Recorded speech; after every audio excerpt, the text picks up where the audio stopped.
These are the best picks in each round of the NFL draft. The 2025 NFL draft was not what we expected. There were a number of surprises. To start it off, everything revolved around a number of players dropping a lot further than we thought they were. So, two of these picks are made up of guys that fell way further than I expected and probably you expected as well. Let's get right into it, but please subscribe to the YouTube channel. I would love to have you engaging with my content more often. We are coming out with a number of draft videos, reactions, as well as look aheads towards the next season and the rest of the offseason. So to start it off, the first round, what was the best pick of the first round of the NFL draft? You can't look much further than the 22nd overall pick with the Los Angeles Chargers. This was a spot where I was very confident that LA would go in the direction of Will Johnson. Jim Harbaugh is known to be the national champion head coach of the Michigan Wolverines in 2023, and they had a number of tremendous talents on that team.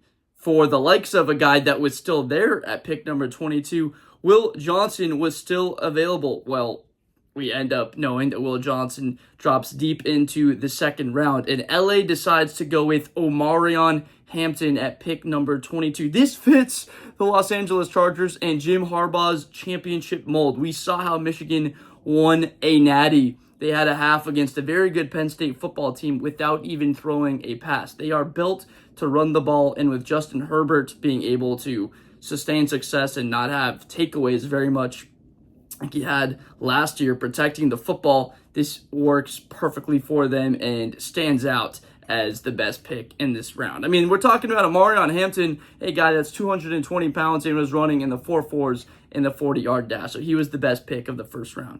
In the second round, we just talked about him. Pick number 47, the Arizona Cardinals.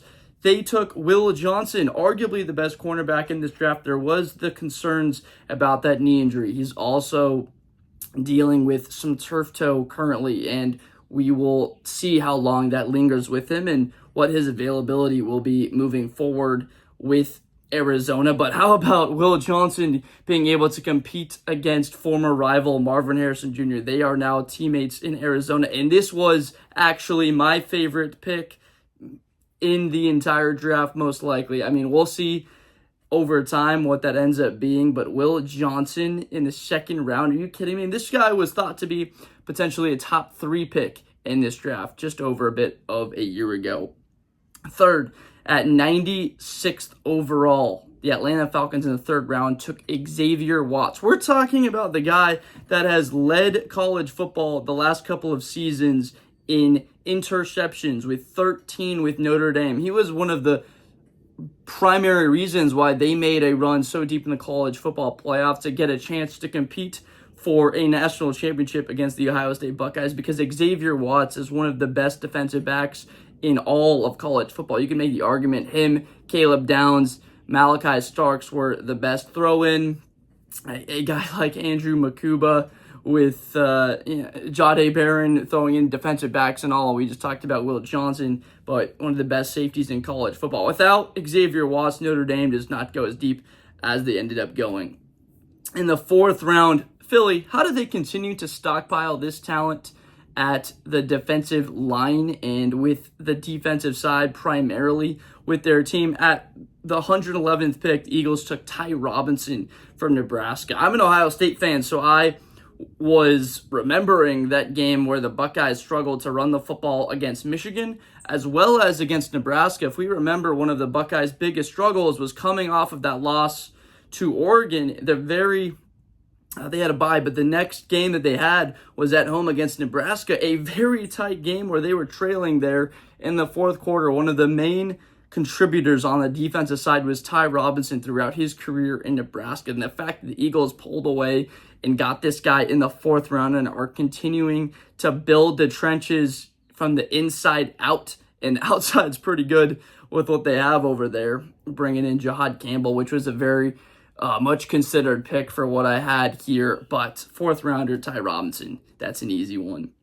In the fifth round, you already know, 144th overall, the Cleveland Browns selected Shedeur Sanders. He fell out of the top 5, the top 10, the top 25 in the entire first round altogether. In the beginning of day 2, when Cleveland was sitting there at 33, I was pretty confident that he would go. Ends up not even going to anyone in day 2.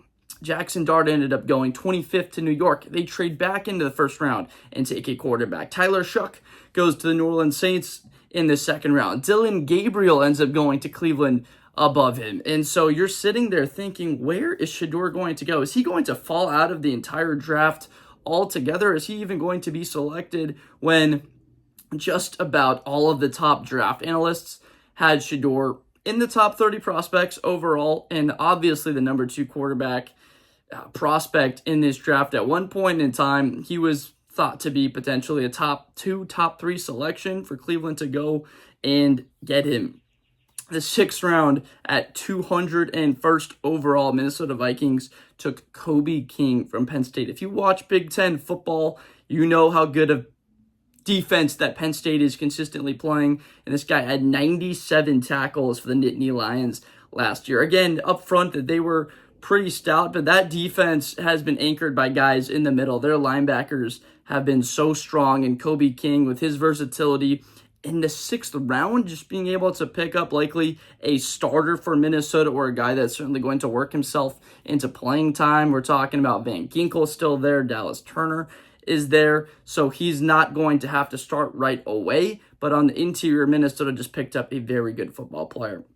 In the 7th round, 235th overall, this guy was unguardable at the Senior Bowl. Tez Johnson. He was unguardable in the Big Ten championship game against Penn State. Remember when players were coming off the field and throwing up on the sideline because of the speed of Evan Stewart and Jordan James and how fast Oregon was?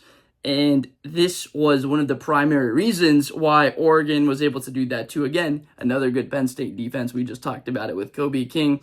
Tez ran a 4.51 40-yard dash. It was slower than what just about anybody that watches college football expected. You watch him and he weighs about 160 pounds. You're expecting to run somewhere definitely in the 4.4s, maybe even the high 4.3s with how quick he is. And so the game speed is able to back that up.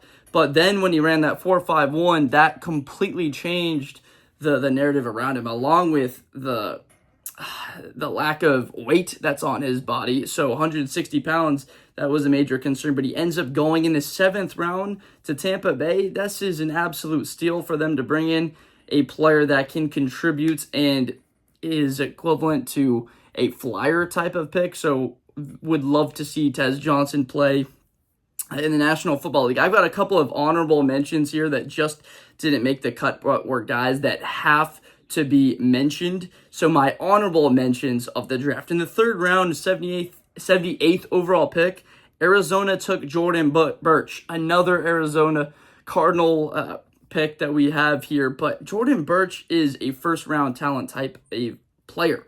And he had over 10 sacks last season with Oregon. We're talking about a very good Oregon defense. Derek Harmon went in the 1st round. Mateo Uiagalelei, the freshman player, he's going to be a game wrecker for that defense, and finding ways with another player such as Jeffrey Bassa. They had a good secondary, but Jordan Burch ran somewhere in the high 4.6s at 285 pounds. You just don't see that type of athleticism. In the 2nd round, this or the Will Johnson pick are my favorite 2 picks. 59th overall, the Baltimore Ravens took Mike Green out of Marshall. He led college football in sacks last year with 17, just over Donovan Ezraku with 16.5 from Boston College. But he is a force with a ton of strength. He's quick, he's fast. He had the film to back up with, I think he had 2 sacks against Ohio State very early in the season, week 2 or 3. And he went up against the Buckeyes, and their coach even backed up saying he would have started